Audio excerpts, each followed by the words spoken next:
Good morning. Today is Wednesday, the 2nd of October 2024, and the time now is 21 minutes past 11 a.m. in the morning. My name is the Bull of Lewisham. Hi. I've been asked a few times over the past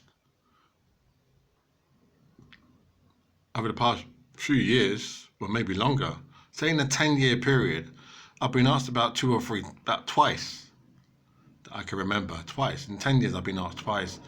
When I'm out there training, because I'm a boxer, fighter, and I've been asked, who are you training for? I've been asked that because maybe when they see me like on the road, I'm not on the road, literally on the road. Like we say on the road as in walking on the pavement, but we don't say pavement, we say the road. Anyway, I'll speak in a literal sense. They see me when I'm on the pavement and I'm jogging on the pavement, and they say, who are you training for? Now I'm sure, like they're intelligent. I don't want to be rude, but they're intelligent. They're intelligent. They can see that, like my body language, the way I'm moving, I'm shadow boxing, I'm throwing hooks, and just my whole approach looks like a boxer, like a fighter. I'm sure that's what they can see.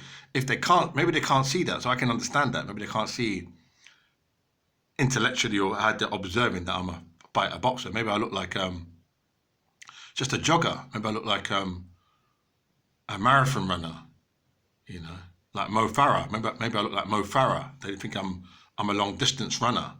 Maybe they think I'm training for a marathon. So that's possible. So to those people who say to me, who am I training for? I think in boxing, boxers, and those, whether they're amateur, professional, or they do it as a hobby or whatever it is, you're not training for anybody. It's not like you're saying, oh, I'm training for Saul Canelo Alvarez. You've got that in your mind, I'm training for. No, training is something that we do every day. It's a daily or weekly thing. Really, by rights, I should be training every day. So Monday, Tuesday, Wednesday, Thursday, Friday, Saturday, and Sunday. It's a daily, regular thing. It doesn't stop. It's ongoing. So when we're asked, who are you training for?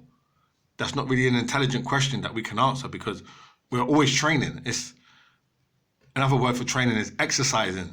To exercise. It's not really training, exercising. But we say training because it's a boxing terminology or phraseology that we use, training, but it's not. We're exercising, keeping fit. You can say keeping fit. Yeah, you can say keeping fit. So we don't really say who we're training for. You don't see a boxer and say who you're training for. He's always in training. If he stops training, then he's going to lose that fitness, that fighting shape, that agility. Do you understand? So it's something you got to keep doing. So you don't say to a boxer who you're training for, because he's always training. If he's in competition, if he's in the game, it's something he always does. It's like somebody that goes to work and you meet them on the bus. You can say to them, who do you work for? You can't say to them, who do you work for? They can say, I work for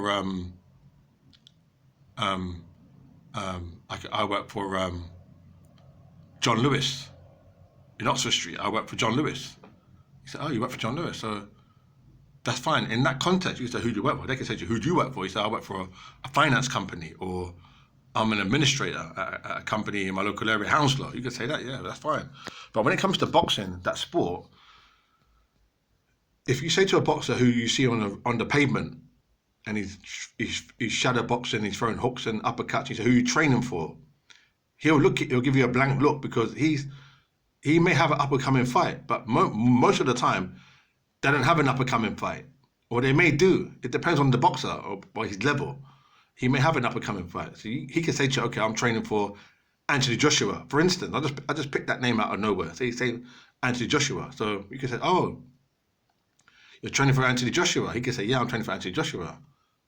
But in the real world, if he was training for Anthony Joshua, you probably would never meet him on the road or in the area, because he'll probably be somewhere far away. Like privately, he probably wouldn't have you asking him questions anyway. You probably wouldn't get an opportunity to ask him that kind of You will have that conversation with him, because if he's on that level to be training for Anthony Joshua, he's going to take himself somewhere undisturbed, somewhere private, maybe in a proper gym, private gym, or in a place somewhere in the world, maybe in Arizona, in America, in the United States, probably like Arizona, or, do you know what I mean? Greenland, somewhere really deserted and barren where he can train privately without nobody asking him questions. Do you understand? So on that level, you probably might not get to know what he's doing anyway. But on a low level, you say, oh, what are you training for? I say, I'm a boxer, I'm a fighter. So if I find a manager, and we sort things out, we sign a contract, we get the license and all that, I'll let you know. When I next see you, I'll let you know who I'm training for. We can give you a name. Say, oh, Barry McGuinness, or Barry Carlton. You can say, or Sean Carlton, or Kevin Lowlands. You can give you a name. Say, oh, I'm fighting Kevin Lowlands in a couple of months. You say, oh, you're fighting Kevin Lowlands. Say, yeah. You say, what weight? You say, oh, it's like heavyweight. So, oh, yeah. You're fighting Kevin Lowlands. You're training for Kevin Lowlands. So, yeah, I'm training for Kevin Lowlands. We got a fight. We've got a fight coming up. So, got a fight. In Slough. We got a fight in Slough. Fighting Kevin Lowlands. He's a light heavyweight. That's your answer. So you say, I'm training for Kevin Lowlands. You say, is it? You say, yeah. So that's it. You can't really say more, can you? You say, well, that's it. So a boxer, a proper fighter, is always at it. Doesn't stop. So when you see boxers like me or whoever, you say to them, what are you training for? That's not really an intelligent question. What you should ask them is, how long have you been training? How long have you been training? Or what's your level of fitness? You can ask them what's your level. Well, not really. Ask them how long you've been training. How long you've been training, and ask them what's your name. Say what's your name. That's probably no. Forget about how long you've been training. Just say to them what's your name. That's probably all you can really ask is what's your name. So my name's the Bull Of Lewisham, or Kid Blackie the Non-Parole. That's about it. We'll shake your hand. Say how you doing? So I'm fine. What are you up to? That's about it really. There's nothing more to really say. What's your name? Do you train around here? Do you live around here? That's about it really. That's about it. Nothing really more. Can't say anything more you really want to say or ask. When he's training, when he's in that mode of training. I don't know if you want to have a conversation like, Jonathan Ross on TV. You want to sit down with a guy and ask him all these fucking questions. I don't know what's going on here, but if he's training, what are you trying to say? So that's what I don't understand. But what I'm saying is, I'm training to keep fit, to keep fight fit, to be ready every day, to be ready. I may get a phone call, I may get a text, an email, anything, a letter through the door. I find a boxing manager. And from there, mate, that's it. That's my ticket. I'm keeping it real. That can happen in my world and in God's world and in the real world. That can happen. You may not believe that, but I believe that. So I'm training for competition, to be match fit. Does that answer your question now? Thank you very much. My name is Kid Blackie the Non-Parole. Good luck.